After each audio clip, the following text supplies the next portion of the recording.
पुढे दिसून दे सारखा ना हळूहळू या हळूहळू या बोर्ड दिसत नाही सरळ करा सरळ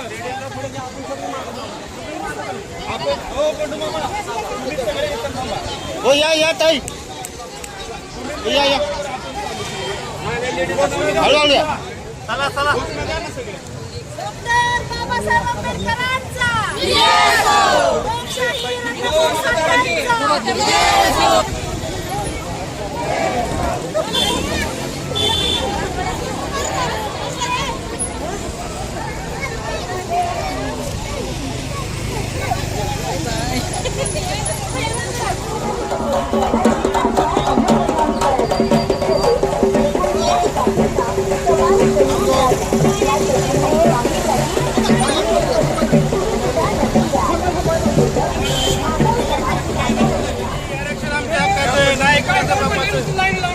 आरक्षण वर्गीकरण झालं पाहिजे सामान्य जनतेला सर्वांना न्याय मिळाला पाहिजे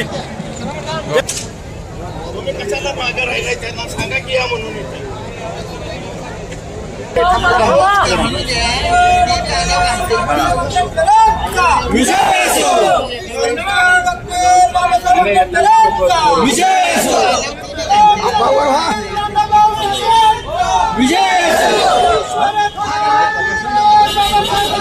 सर्व महामानवांना अभिवादन करून आजचा हा मोर्चा यशस्वी झाला असं सांगतो।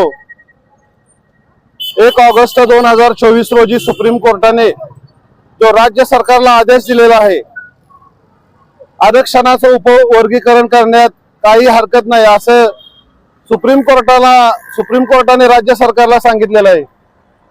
तेच आरक्षण लागू करण्यासाठी आज सातारा जिल्ह्यातून 11 तालुक्यातून सर्व मातंग समाज रस्त्यावर उतरलेला होता आणि आज हा मोर्चा पूर्णपणे यशस्वी पार पडलेला आहे। त्यामुळं माननीय देवेंद्रजी फडणवीस यांनी तात्काळ हे आरक्षण उपवर्गीकरण लागू करावं, अन्यथा याच्याही पुढे तीव्र स्वरूपाची आंदोलनं केली जातील आणि याला पूर्णपणे राज्य सरकार जबाबदार राहील याची नोंद घ्यावी। जय भीम, जय लहूजी, जय अण्णाभाऊ साठे, जय शिवराय।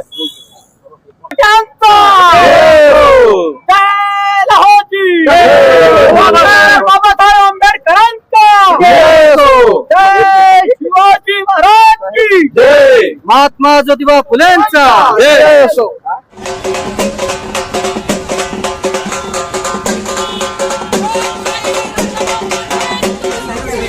लोकशाही अण्णाभाऊ साठेंचा आरक्षण आमच्या हक्काचं नाही कुणाच्या बापाचं, आरक्षण आमच्या हक्काचं नाही कुणाच्या बापाचं। डॉक्टर बाबासाहेब आंबेडकरांचा छत्रपती शिवाजी महाराज की जय, महात्मा ज्योतिबा फुलेंचा क्रांतिगुरू लहुजी वस्ताद साळव्यांचा क्रांतिगुरू लहुजी वस्ताद साळव्यांचा छत्रपती शिवाजी महाराज की जय, अण्णाभाऊ साठेंचा छत्रपती शाहू महाराजांचा आरक्षण।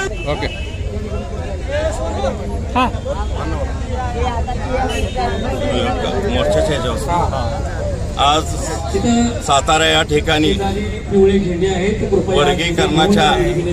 उपवर्गीकरणाच्या विषयामध्ये सातारा जिल्ह्यातून आज या ठिकाणी मोर्चा काढण्यात आलेला आहे आणि हा मोर्चा आता इथून बहुसंख्येने राजवाडा या मार्गानं कलेक्टर कचेरीकडे खालच्या रस्त्यानं तो जाणार आहे।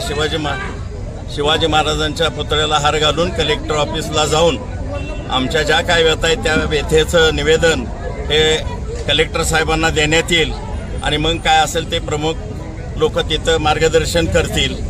अशा पद्धतीनं आता शांततेनं हा मोर्चा निघणार आहे। आज या ठिकाणी सातारा जिल्ह्यातला समस्त मातंग समाज मोठ्या संख्येने इथं उपस्थित आहे। त्याचं मूळ कारण असं आहे की जे समाजाची दयनीय स्थिती आहे आणि आता जो 1 ऑगस्ट 2024 मध्ये जो सुप्रीम कोर्टानं जो निर्णय दिलेला आहे आरक्षणामध्ये उपआरक्षण करणे अनुसूचित जातीच्या आरक्षणामध्ये उपवर्गीकरण करण्यासंदर्भातला जो निर्णय आहे त्याची अंमलबजावणी करावी यासाठी सातारा जिल्हा मातंग समाजाच्या वतीनं आज या ठिकाणी बहुसंख्येनं लोक उपस्थित आहेत आणि आमची मुख्यमंत्री महोदयांना मागणी अशी आहे त्यांनी आमच्या या मागणीचा अगदी भावनापूर्वक विचार करावा एवढीच या ठिकाणी आज मोर्चा निमित्तानं विनंती करतो.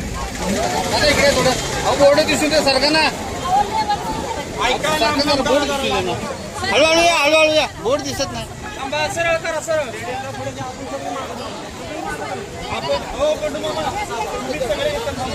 हो या ताई या हळूहळू या. डॉक्टर बाबासाहेब आंबेडकरांचा लोकशाही रत्नपूर सरकारचा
क्रांतिगुरु लहुजी वस्ताद साळवेंचा साहित्यरत्न डॉक्टर अण्णाभाऊ साठेंचा छत्रपती शाहू महाराज की छत्रपती शिवाजी महाराज की छत्रपती संभाजी महाराज की क्रांतिज्योती सावित्रीबाई फुले आरक्षण आमच्या हक्काचं कोण म्हणतो देत नाही कोण म्हणतो देत नाही आरक्षण उपवर्गीकरण झालंच पाहिजे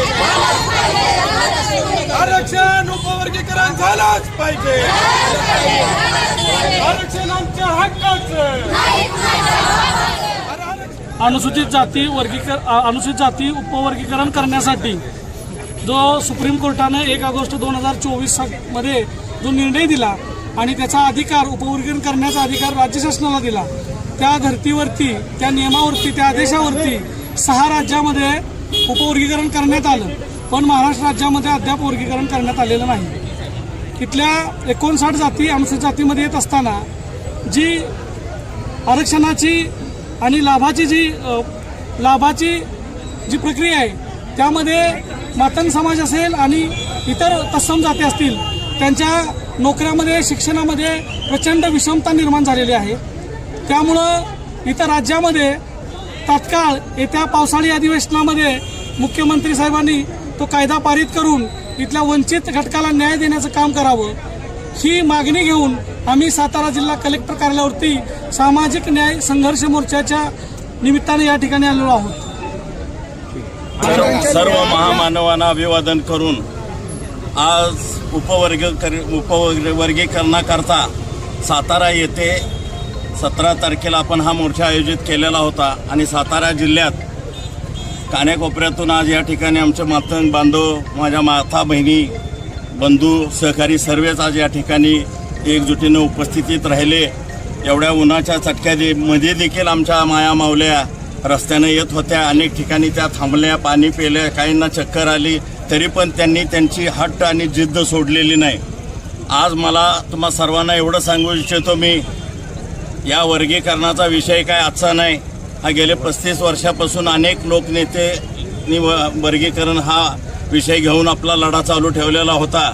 परंतु आत्ताच माझ्या सहकारी मित्र कामानीने सांगितलं की 1 ऑगस्ट 24ला ज्या वेळेला हा सुप्रीम कोर्टाचा आदेश आला त्यावेळेला आमच्या समाजाला एक आशेची किरण निर्माण झाली आणि ह्या गेले 2 वर्षात ठिकठिकाणी अनेक ठिकाणी जिल्ह्यामध्ये प्रत्येक जिल्ह्यामध्ये शहरामध्ये तालुक्यामध्ये लोकांनी एकजुटीनं मातंग समाज जमा करून चांगल्या पद्धतीचे त्यांनी मोर्चे आणि निवेदन सरकारला देण्याचं काम केलेलं आहे.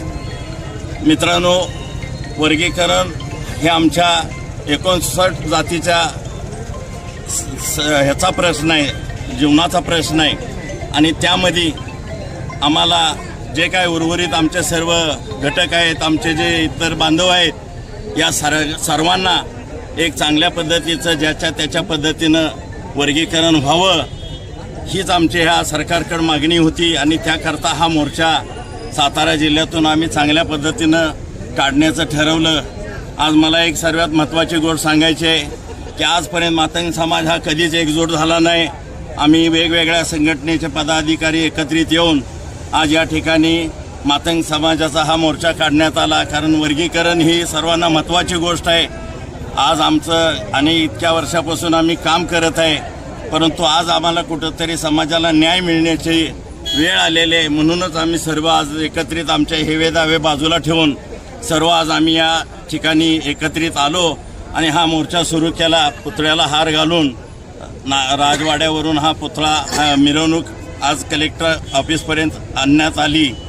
आम्हाला रस्त्यातच कलेक्टर साहेब भेटले, त्यांनी निवेदन घेतलं आणि ते म्हणले माझ्या पद्धतीनं मी तुमचा रिपोर्ट चांगला शासनाकडे पाठवीन, त्याबद्दल दुमत नाही. आणि तसंच सातारा पोलीस निरीक्षक यांनीही आम्हाला चांगल्या पद्धतीचं सहकार्य केलं. कुठेही आम्हाला मोर्चाला अडथळा आला नाही, कुठेही काय अडचणी निर्माण झाल्या नाहीत आणि शांततेच्या मार्गानं हा मोर्चा कलेक्टर ऑफिसपाशी येऊन आम्ही आमचं निवेदन दिलेलं आहे.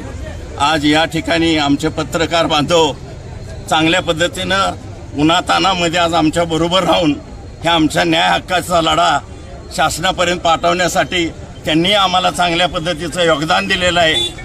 मी त्यांचाही आभारी आहे आणि या ठिकाणी आमचा सर्व समाज त्यांचा ऋणी राहील.